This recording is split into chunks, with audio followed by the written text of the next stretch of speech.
మీకు తెలుసా మన హైదరాబాద్‌కి ప్రధాన త్రాగునీటిని అందించే నది ఏంటో? మూసీ నది.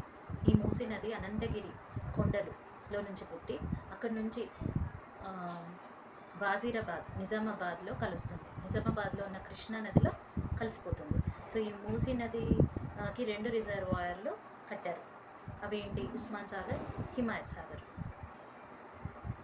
సో, ఆహ్, ఫస్ట్ ఈ యొక్క 1988లో ఎక్స్పర్ట్ కమిషన్ ప్రతిపాదించిన నివేదిక ప్రకారం ఆంధ్రప్రదేశ్ ప్రభుత్వం కృష్ణా నది నుంచి మంచినీటిని హైదరాబాద్ నగరానికి సరఫరా చేయడానికి ఒక బిల్ పాస్ చేసింది.